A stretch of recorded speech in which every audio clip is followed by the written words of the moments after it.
Hi everybody, Melissa from Melissa vs. Fibromyalgia here, and I wanted to let you know about what it was like having COVID when you have fibromyalgia.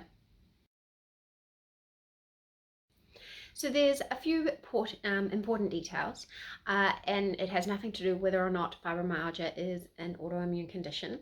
But the one thing that's important to note is that I've been on low-dose naltrexone for 5 years now, and since I started low-dose naltrexone, my immune system has been like way better.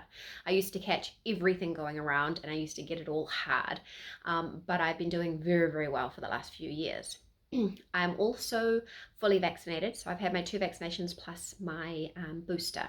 So that kind of makes a difference. And so my experience with COVID was thankfully mild. So what happened was I started with a sore throat and I tested on that day and it was negative. So I went, okay, I must have a cold. Thanks, guys, because my children bring all sorts of germs home. But 2 days later, I woke up feeling terrible, just like exhausted. It was difficult to wake up, and I just did not feel good. So I did a test, and it was positive, which was a little bit of a shock. I think I laughed because I just didn't expect it. I thought it was another cold because this term the boys have been bringing home lots of colds and bugs because we're reintroduced back into school and kindy.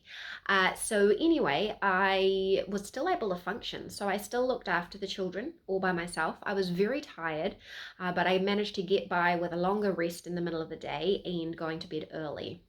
I think my fatigue levels went up maybe 3 points for during the time, but it was weird because I could still breathe through my nose. So it was less severe than a very bad cold I had at the beginning of the term, so 2 months beforehand. It was mostly stuck in my sinuses and I had a tight chest a little bit. So for a couple of the days I had a tight chest and it was a little bit sore. It was a weird experience, but it was very mild and it went off quite quickly. So it was about maybe 5 days of feeling under the weather, and then it quickly transitioned into a bit of a sinus infection. And so it was like almost a constant drip down the back of my throat, which hurt my throat, and I had a bad headache. But the doctor prescribed antihistamines, and that made a big difference. And so that was really it for me. So now we're 2 weeks later and I feel almost 100%. My fatigue level is probably 1 point higher. I did get a little bit nervous because the chronic fatigue for me started as post-viral fatigue. So I had a bad kind of virus at university 15 years ago, and that's how the chronic fatigue started for me. So I was a bit nervous about how it would go. So there's a few factors here, or a few things I'd recommend. The first is drink lots of water. I felt very dehydrated, and I just felt that was really important, and that's something I've read a lot. And the other one is rest. Rest as much as you can. Obviously with 4 children I couldn't rest that much, but I rested when I could. And the third thing is when you're re-entering again after being sick, be guided by your health prior to being sick and your symptoms while you're sick. So because I had mild symptoms and I was doing pretty well beforehand, I've resumed normal life. I haven't gone for a walk yet because one strange symptom was that my heart rate would keep rising. So say I'd carry the baby upstairs to take him to bed, my heart rate would rise as if I had done like way more exercise than that.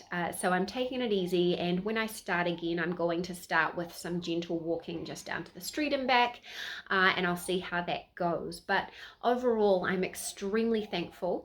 It's been tricky just managing the kids, but overall not too bad. But I thought I would share that because it was a big question for me. I wasn't sure. I know they're saying that generally people with fibromyalgia are not getting it as bad. I just wanted to share in case that helps you, because I would have appreciated having a bit of a head start on the knowledge, because there is a little bit of anxiety around it, right? We've been living with this for a couple of years. Everybody's been wondering and waiting and seeing what it would be like. And so now we know. So I hope that's helped.